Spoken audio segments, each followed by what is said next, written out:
दोस्तों नमस्कार, आपका अपना ही चैनल सीटेड राजा में आपका स्वागत है। आज हम लोग लेंगे राज्यों का भोजन और उससे रिलेटेड क्वेश्चन जो सीटेड में आ चुका है। नोट डाउन करेंगे। पकाने का तरीका। पकाने का तरीका क्या है? भूनकर, उबालकर, तलकर, सेक कर। भूनकर, उबालकर, तलकर, सेक कर। जी हाँ, फीमेल कैंडिडेट को तो पता ही होगा, लेकिन हम लड़के को सिर्फ मैगी और ऑमलेट बनाने आता है, तो उतना कुछ हम लोगों को नहीं आता। लेकिन सीटेड में दिया हुआ नोट नोट डाउन करेंगे। भूनकर, उबालकर, तलकर, सेक कर। काफी इंपॉर्टेंट पॉइंट इससे क्वेश्चंस भी आ चुका है। जी हाँ, यूपी के लोग कचनार के फूल की सब्जी यूपी में खाई जाती है और महाराष्ट्र में सहजन के फूल के पकोड़े बनते हैं। कचनार यूपी और सहजन का फूल महाराष्ट्र। नोट डाउन करेंगे। काफी इंपॉर्टेंट पॉइंट है। जी हाँ, अब देखेंगे असम। बोड़ा असम में खाए जाते हैं। बोड़ा वो नहीं जो हम लोग आलू प्याज डालते हैं। जी हाँ, एक किस्म का वो चावल से बनता है। जी, नोट डाउन करेंगे। बोड़ा असम में खाए जाने वाला एक किस्म है और बिहू का त्योहार असम में होता है। नोट डाउन करेंगे। ये बोड़ा है और इस तरह से ये लोग बनाते हैं। इसको मत समझेंगे कि बोड़ा खाते हैं। जी हाँ, अब देखेंगे गोवा तथा कश्मीर दोनों में इंपॉर्टेंट पॉइंट को मैं समझाऊंगा। और ये सीटेड में आ चुका है गोवा और कश्मीर। गोवा और कश्मीर में मछली को नारियल के तेल में तथा सरसों के तेल में फ्राई करके खाते हैं। अगर कश्मीर की बात आई तो सरसों का तेल। नोट डाउन करेंगे। कश्मीर की बात आई तो सरसों का तेल और गोवा की बात आई तो नारियल का तेल। नोट डाउन करेंगे। गोवा में नारियल का तेल फ्राइज और कश्मीर में सरसों का तेल। ये कंफ्यूज करते हैं स्वीटेड वाले, क्योंकि उनका टारगेट होता है आपका क्वेश्चंस को रॉन्ग करे और मेरा टारगेट होता है आपका क्वेश्चन सही हो, हमेशा हो। गुजरात के प्रमुख खाद्य है ढोकला, चटनी वाले चावल और मिठाई। वलसाड स्टेशन गुजरात में है। यह बटाटा बड़ा और पूरी शाक के लिए मशहूर है। नोट डाउन करेंगे। गुजरात का प्रमुख ढोकला, चटनी वाले चावल और मिठाई है। वलसाड स्टेशन गुजरात में है। यहाँ बटाटा बड़ा पूरी शाक मशहूर है। और गुजरात में एक चीज और बनता है, उधियू, बर्तन को उल्टे करके। जी हाँ, उधियू भी बनता है। नोट डाउन करेंगे। अब देखेंगे केरल के लिए तो अंडरस्टूड है। केरल के लोग और खाएंगे क्या? नारियल खाएंगे और टेपियोका। केरल में नारियल के पेड़ होते हैं और चावल की खेती भी होती है। केरल, तमिलनाडु और कर्नाटक इडली डोसा चावल। केरल में टेपियोका। देखेंगे, केरल, तमिलनाडु और कर्नाटक में इडली डोसा चावल, केरल में टेपियोका काफ़ी फेमस है। अब एक हांगकांग। हांगकांग के लोग तो काफ़ी ज़बरदस्त चीज़ खाते हैं दोस्तों। हांगकांग के लोग सांप व्यंजन में खाते हैं जिसे लिंग हू फैन कहते हैं। जिसे क्या कहते हैं? लिंग हू फैन। सांप को पकाते हैं हांगकांग के लोग। जी हाँ, लिंग हू फैन। नाम से लगता है कितना इंटरेस्टिंग व्यंजन होगा, लेकिन किसे पता कि सांप का व्यंजन है। लिंग हू फैन। किसी दोस्त से पूछ के देखना, दोस्त लिंग हू फैन खाओगे क्या? पौधे को खाया जाने वाला भाग। जी, इंपॉर्टेंट है, भाग और पौधे को खाया जाने वाला। जी, पत्ती तो अरबी, धनिया पत्ता को भी, पालक, कड़ी पत्ती को हम लोग पत्ती, फूल के रूप में हम सहजन और केला, कचनार को, कली के रूप में लौंग। नोट डाउन करेंगे। कली के रूप में लौंग को खाते हैं। जड़ के रूप में मूली, गाजर, चुकंदर। जी हाँ, काफ़ी इंपॉर्टेंट है। कली के रूप में लौंग। पौधे को क्या खाया जाने वाला भाग? अब पौधे को क्या है? तना को आलू, अदरक, प्याज और कलम कड़ी, इसका तना को हम लोग खाते हैं। बीज को सरसों, गेहूं, धान, बजरा, चना, इनका बीज को हम खाते हैं। छाल, दालचीनी का छाल, फली, मटर और सहजन। इन सब क्वेश्चंस लेते हैं। निम्नलिखित समूह में से उस समूह को चुनिए जिनमें खाना पकाने का तरीका दिया गया हो। ये सीटेड में आ चुका था। जी हाँ, तलकर, भिगोकर, भूनकर, भिगोकर तो नहीं था। सेक कर, तलकर, भूनकर था। उबाल कर तो था, लेकिन गूंथ कर नहीं था। सेक कर, उबाल कर, बेल कर नहीं था। नोट डाउन करेंगे। यहाँ पे 3 ऑप्शन ही चला था, एक बार और इसे रिपीट किया गया था, जो 4 ऑप्शन में दिया गया था। अब देखेंगे, काफ़ी इंपॉर्टेंट है। ये भी सीटेड में आ चुका है। पसंद नापसंद के बारे में चर्चा करते समय किसी छात्रा ने, मुझे मेरी माँ दोनों सांप खाना बहुत पसंद करती है। जब भी हमारा सांप खाने का इच्छा होता है तो हम पड़ोसी के होटल में जाकर लिंग हू फैन खाते हैं। ये छात्र कहाँ का हो सकता है? तो लिंग सांप खाने वाले इंडिया का तो हो ही नहीं सकता है। नोट डाउन करेंगे। हांगकांग के हैं। यदि आप रेलगाड़ी द्वारा अहमदाबाद, गुजरात जाए, आप रेलवे स्टेशन पे अधिकतर बेचने वाले खाने में कौन सा चीज़ देंगे? छोले भटूरे, लस्सी नहीं, ये तो पंजाब का है। इडली चटनी तथा बड़ा चटनी, बिल्कुल सही, ये तो देंगे। लेकिन सबसे ज़्यादा इडली चटनी और बड़ा चटनी से ज़्यादा पूरी साग, ठंडा दूध नहीं। ढोकला चटनी, नींबू वाले चावल सबसे ज़्यादा वहाँ देंगे। नोट डाउन करेंगे। अब देखेंगे, निम्नलिखित में से हमारे देश में किस राज्य के अधिकतर लोग नारियल के तेल में पके हुए सब्जी, पके हुए मछली, नारियल के तेल में आ गया है तो जम्मू और कश्मीर। नोट डाउन करेंगे। गोवा नहीं होगा। ओ सॉरी गोवा होगा, नारियल का तेल है तो गोवा होगा, सरसों का तेल है तो कश्मीर होगा। नोट डाउन करेंगे।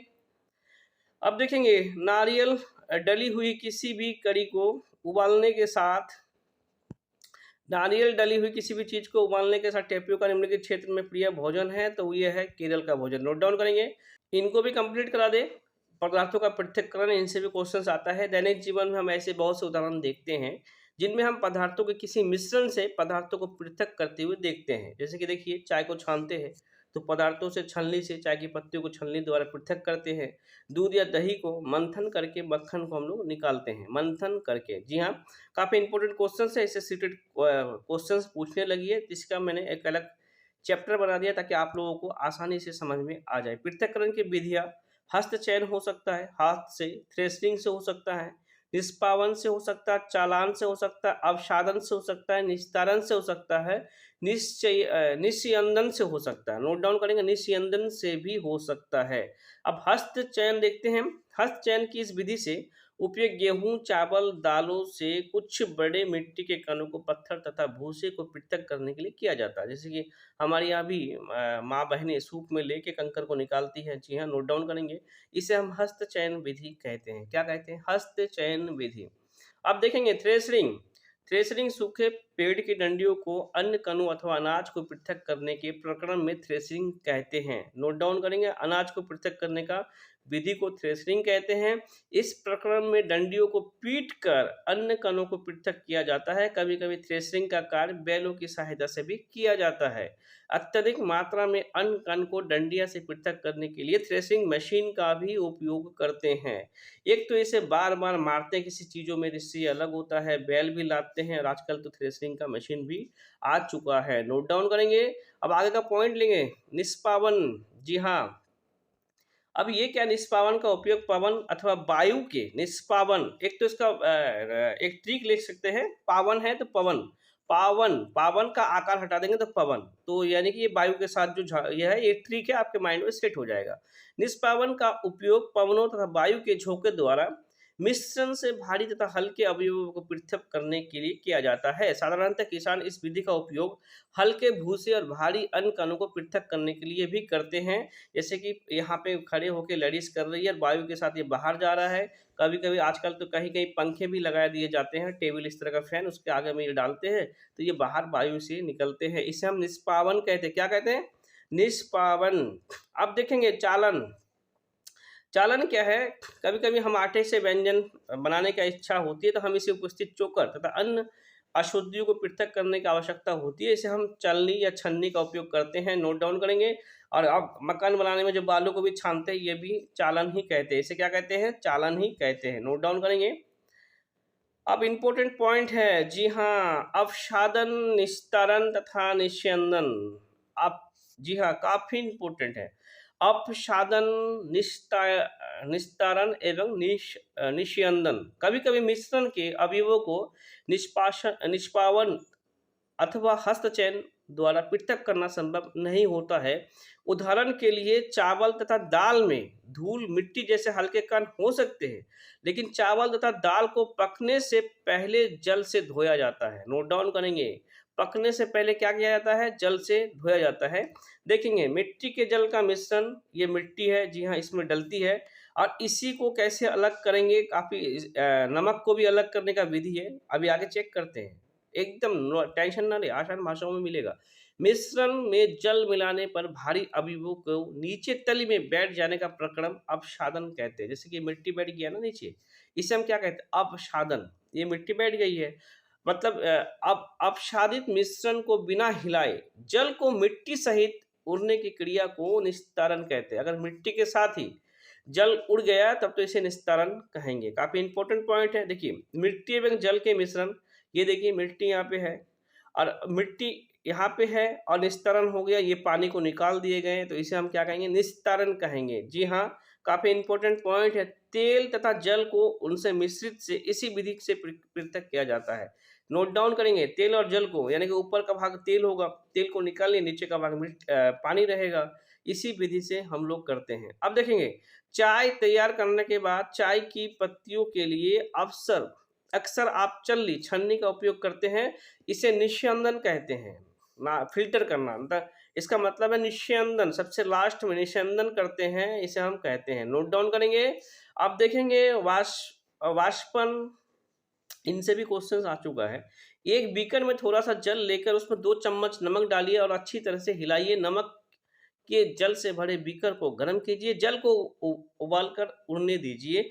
इस क्रियाकलाप में हमने मिश्रण से जल तथा नमक को पृथक करने का वाष्पन प्रक्रिया से किया। इन द सेंस समझ गए होंगे आप। एक मानिए पानी पानी में नमक इतना सा है, अगर आप पानी को हीट करोगे तो पानी तो वाटर वेपर से ऊपर चला जाएगा, लास्ट में आपका नमक ही बचेगा नीचे। इसको हम वाष्पन विधि कहते हैं।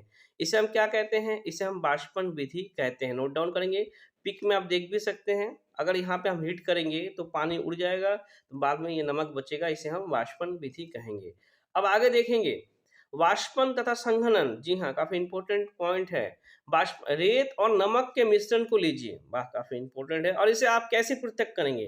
रेत और नमक को, जी हाँ, हमने पहले भी देखा कि हस्तचयन विधि इसके पृथक करने के लिए व्यावहारिक विधि नहीं होगा, क्योंकि जैसे ही वो डालेंगे वो तो होगा ही नहीं रेत और नमक। तो इससे पहले हम क्या करेंगे? नोट डाउन करेंगे, इससे क्वेश्चंस भी आ चुका है, जी हाँ।